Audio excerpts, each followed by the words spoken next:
আসসালামু আলাইকুম। নেক আমল করতে চান? কিছু আমল এমন আছে যেগুলো করতে খুব বেশি সময়ের প্রয়োজন হয় না, অনেক জ্ঞানের অধিকারীও হতে হয় না। কিছু এগুলোর ফজিলত অনেক বেশি, যেগুলো বান্দার আমলনামাকে ভারী করে। যেমন রাসূল সাল্লাল্লাহু আলাইহি ওয়াসাল্লাম বলেছেন যে লোক আমলের আগে একবার বলে সুবহানাল্লাহিল আজিম। আশা করি সম্পূর্ণ সূরাটি শুনুন।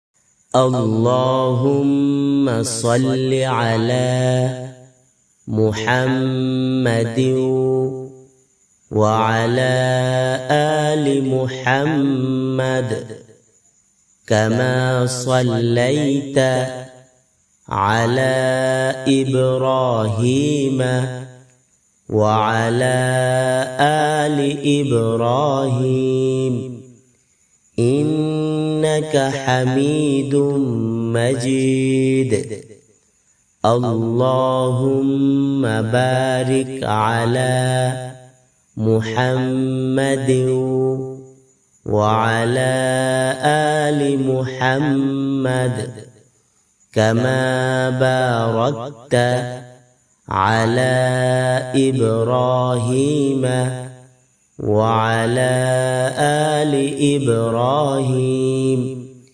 إنك حميد مجيد